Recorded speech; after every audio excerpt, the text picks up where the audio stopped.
ang GMA Regional TV, One Mindanao. Aniya na mga dagkong balita karong adlaw sa One Mindanao. Davao de Oro nakatala og usa ka kumpirmadong kaso sa Mpox ug duha ka suspected cases sa maong sakit. Duha ka Zumba instructor nagsinumbagay sa sports complex sa Coronadal City. Ngano kaha? Vice President Sara Duterte miabot na sa The Hague sa the Netherlands. Una ang birthday ni ini sa May 31 aron bisitahon ang amahan nga si FPRRD nga anaa pa sa ICC.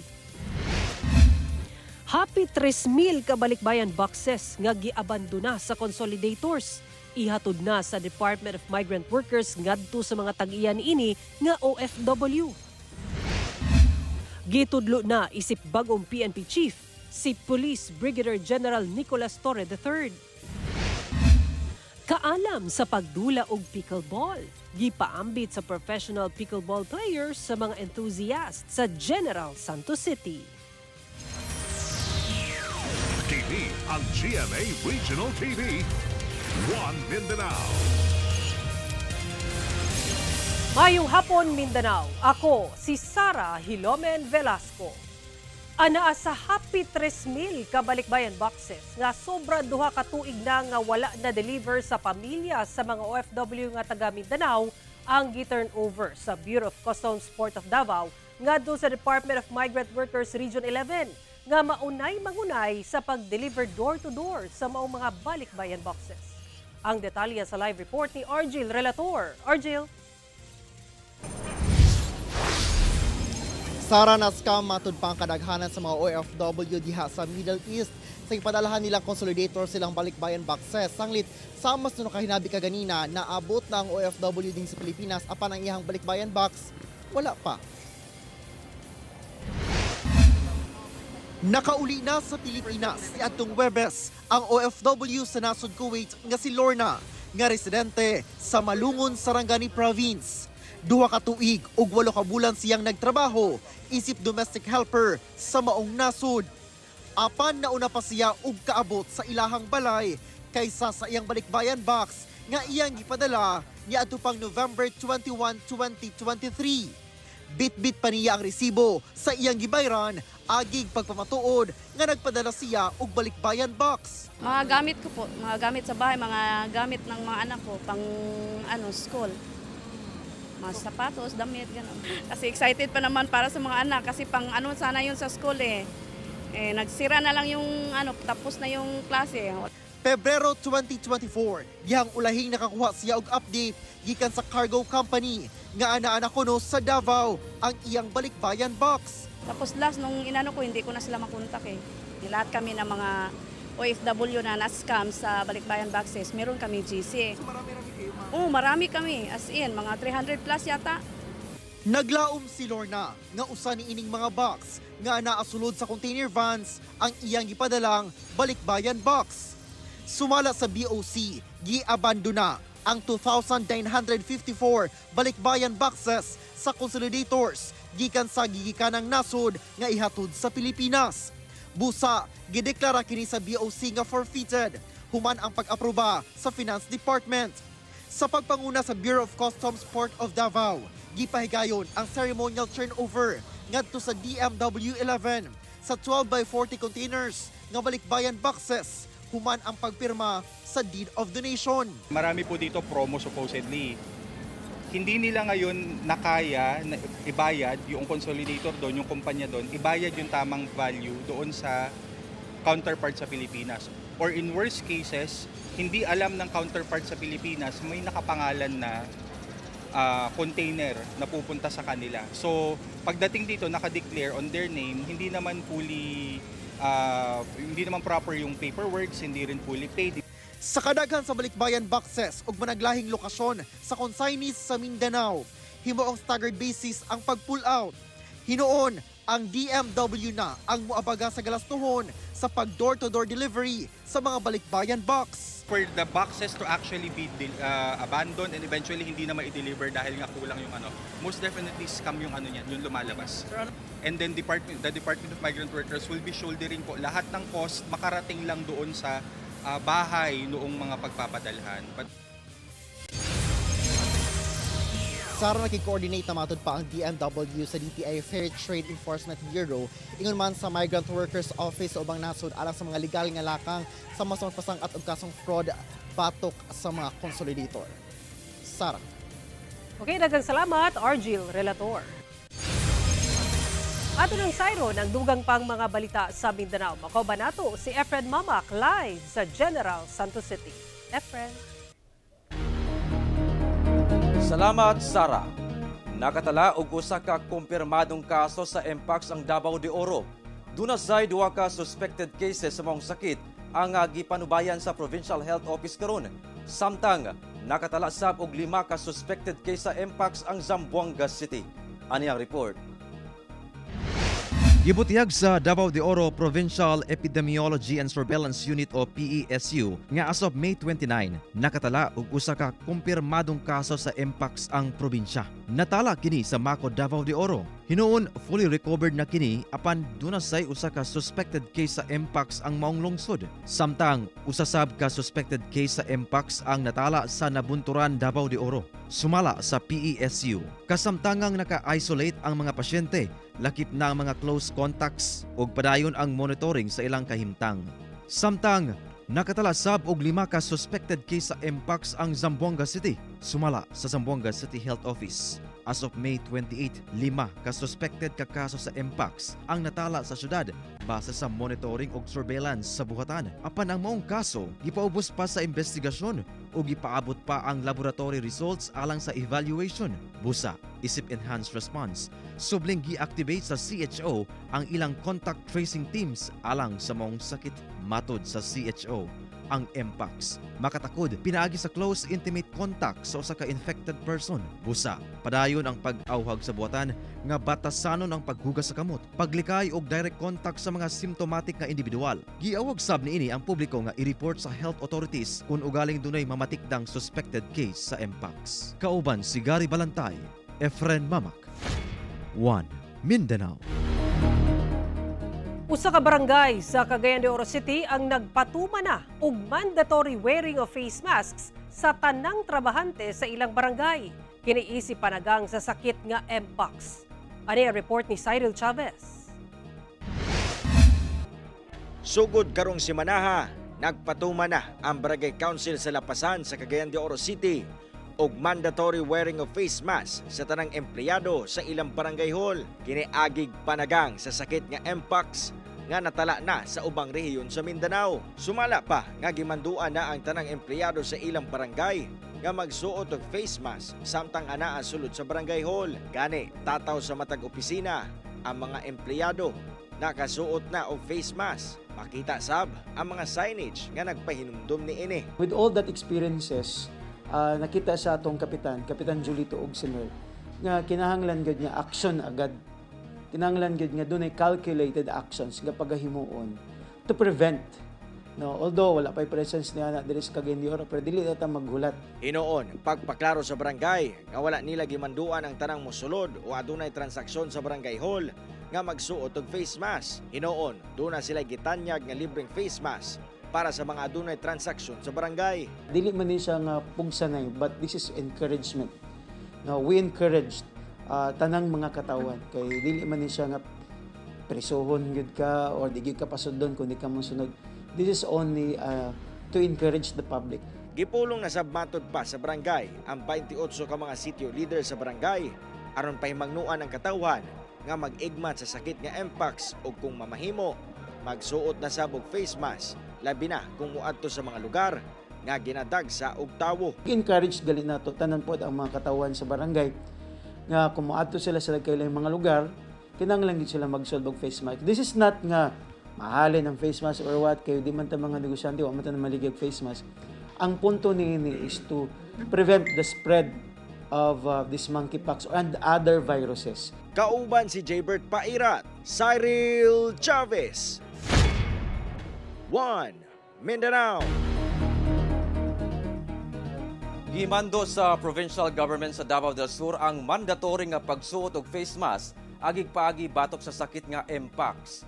Sa gipagulang Executive Order No. 20 Series of 2025 nga pirmado ni Davao del Sur Governor Yvonne Cagas, mandatory ang pagsuot og face mask sa indoor nga ug enclosed ug public spaces sama sa palengke, pampublikong transportasyon, opisina, eskwelahan, simbahan ug business establishments.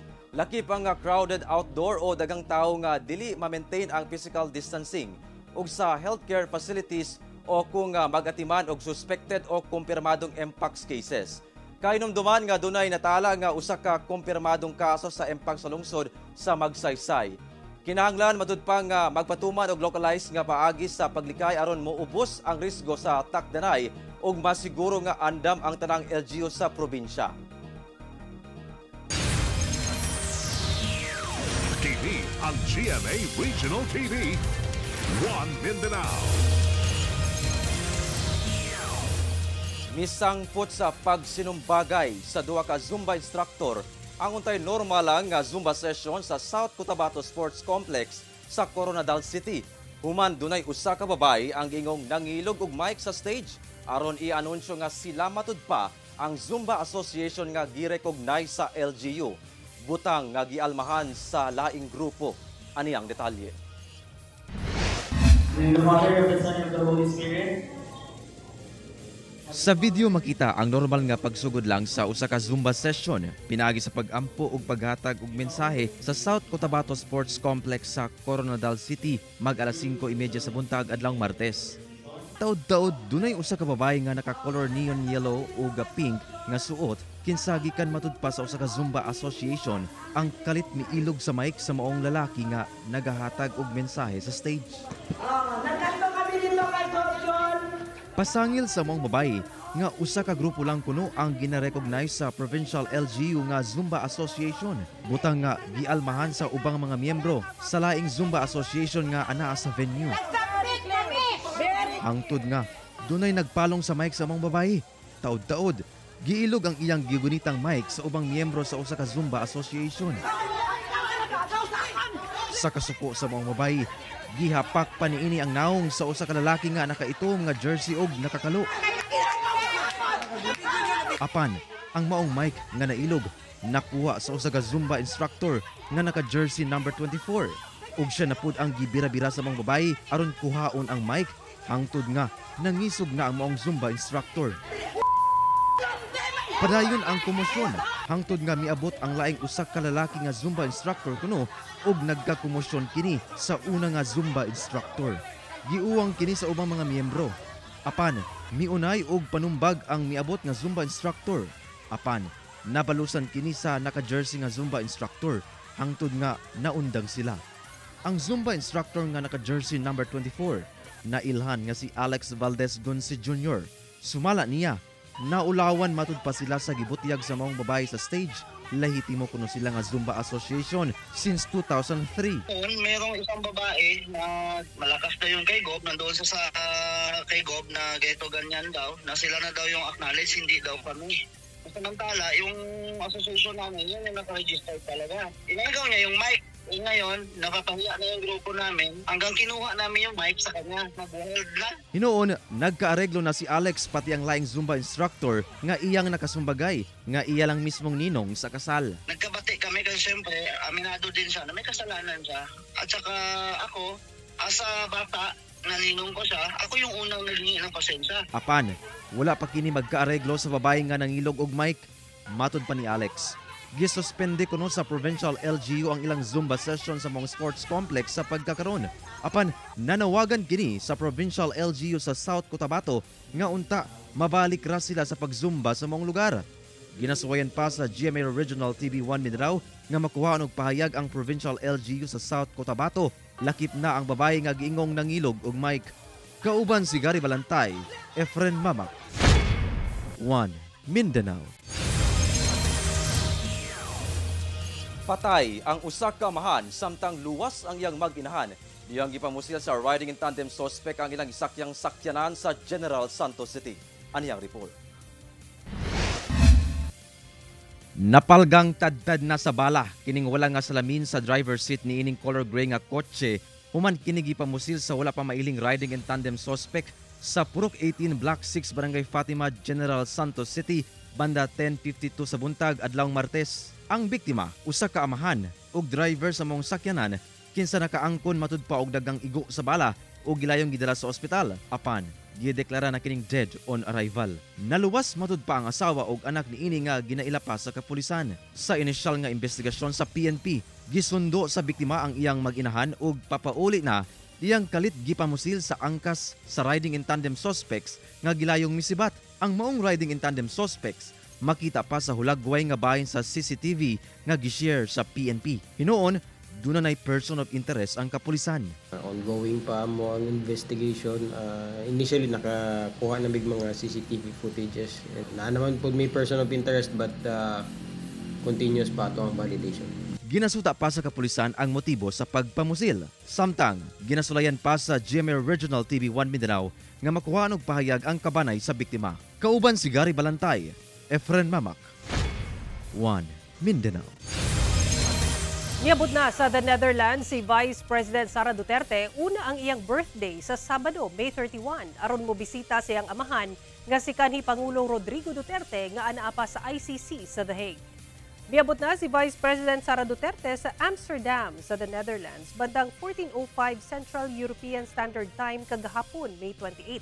Sa mga litrato gikan sa Office of the Vice President, makita ang bise sa pag-abot niini sa airport dayon sa pagkuha niini og train ticket padulong sa The Hague. Human sa pipila ka oras nga biyahe, makita kini nga mitabok sa usa ka pedestrian lane dihang miabot na kini sa The Hague. Una nang gibutyag sa bise nga sa maong lugar na usab niya sa ulugon ang adlaw na tawhan karong May 31. Gikumpirma sa Malacanang nga si Police Major General Nicolas Torre III ang bag-ong hepe sa Philippine National Police nga napili ni President Ferdinand Marcos Jr. Gibutyag kini ni Executive Secretary Lucas Bersamin ato sa usa ka press conference kaganinang buntag. Nakatakda na nga manaog sa pwesto si PNP Chief General Romel Marbil karong Hunyo 7 kung asa extended ang iyang posisyon human gilugwayan kini sa Pangulo hangtod mahuman ang 2025 midterm elections. Hinuon sumala sa opisyal sa Police Regional Office 11, ang bisan kinsa man nga mapili nga PNP chief, padayon nilang suportahan ug tumanon ang tahas sa hutong sa kapulisan. TV ang GMA Regional TV 1 Mindanao. 5 ang patay, samtang 5 sab ang samdan, humanahulog ang usa ka dump truck sa Pangpang sa lungsod sa Caraga, Davao Oriental. Nakaalerto si Argil Relator. Tataw ang mga samad sa nagkadaiyang parte sa lawas nga nahiaguman ni ining mga nakaluwas sa disgrasya dihang nasaka na sila. Dili na sab mahitsura kining dump truck nga naa sa ubos sa Pangpang nga gisakyan sa mga biktima. Nahitabo ang aksidente sa sitio Panlaisan, Barangay Pichon sa Caraga, Davao Oriental, Miyerkules sa buntag. Sa investigasyon sa kapulisan, sakay sa dump truck ang 9 ka mga pasahero nga mga personahe sa usa ka construction company nga mo'y magtrabaho sa kalsada. Duna sab kini kargang graba. Gilatas sa maong truck ang pabahadang parte sa dalan, samtang anaa sa bakilid. Papunta sila sa sir, so, taon yun sa parang ginagawang karsada, sir. Tapos, nang dumating na sila sa sir, sa may sir, downhill, sir. Doon na, nag-lose control na yung sir, yung sinasakyan nila. Ang resulta, nahulog sa Pangpang ang truck nga dunay gilawmong 80 meters. 5 kasakay sa dump truck ang gideklarang dead on the spot. Lakip ang usa ka engineer. Naipit matud pa sila sa truck ug graba. 5 sab ang samdan, lakip ang dump truck driver. 15 ipangdala sa Caraga Health Center o gibalhin sa SPMC sa Davao City. Ginapalawman pa sa Caraga Police ang investigasyon sa maong aksidente. Ginakuhaan pa sab sa GMA Regional TV 1 Mindanao og pahayag ang truck driver ug ang construction company.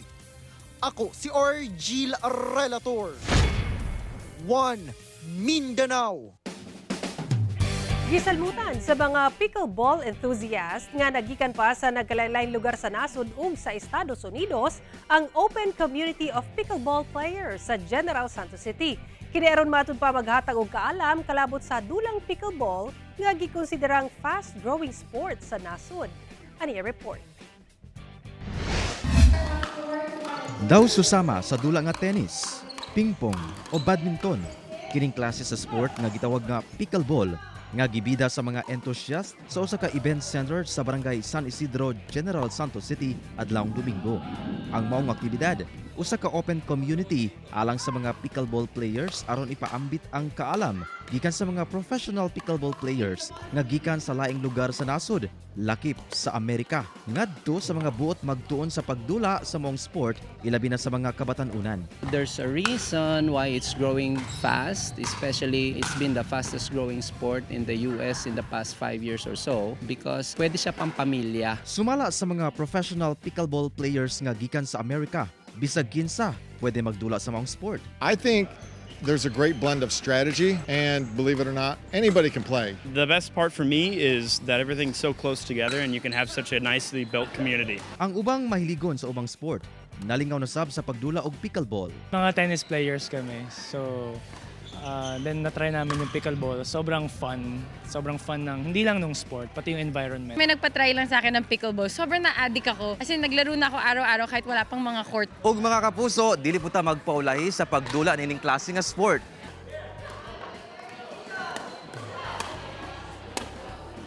If you are new in pickleball, what you need to learn is how to score. Meron yung tinatawag na side out. Or meron din yung tinatawag na rally scoring. Doon sa side out, usually this is being played with partners, no, doubles, teams. And side out simply means yung merong server, merong receiver, they have to finish those service rights to make points. Yung sa ano naman, sa rally system, every rally ng bola nagkakaroon ng point. Gawas sa makalingaw, dako sab matudpa og tabang sa panglawas sa tawo ang pagdula sa pickleball isip usa ka paagi sa pag-ehersisyo. There's no health without mental health. Napakahalaga ng exercise para sa ating physical and mental health. Habang tumatanda tayo, minsan nakakalimutan na natin yung aspeto ng play. Because play is a stress management way. Exercise is yung pwede natin kahit saan gawin. Kauban si Gary Balantay ug Bong Vicencio, Efren Mamak. 1 Mindanao. Mga kapuso, padayon lang sa pag-send og entries kay nagpadayon sab ang proof of purchase promo sa GMA nga mo ang Kapuso Big Time Panalo Season 3. Over 11 million pesos nga papremyo ang pwedeng madaugan. Lakip niini ang 7 ka 1 million pesos alang sa lucky mamimili ug sari-sari store owner sa Grand Draw. Nagpadayon ang official sending of entries kutob July 11, 2025. Busa send lang ng send sa inyong entries mga kapuso sa drop boxes, lakip sa GMA Regional TV ug radio stations nationwide. Mga kapuso ha, magbantay sa fake news, fake Facebook accounts or scam texts. Tutok lang sa GMA o i-follow ang GMA Promos Facebook and TikTok pages o mobisita sa microsite sa GMA Promos alang sa complete mechanics and announcements.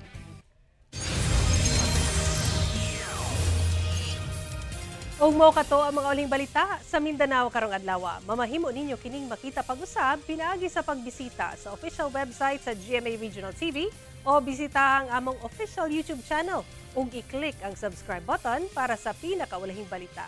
Daghang salamat sa atong mga kapuso sa Mindanao nga nagalantaw kanamo ug sa atong mga kapuso abroad. Padayon lang sa pagtutok sa mga lokal nga balita matag adlaw tungod sa GMA Regional TV. Local News Matters. Kami ang GMA Regional TV 1 Mindanao, tibok pwersa para sa mas dakong misyon ug mas halapad nga pagserbisyo sa nasod.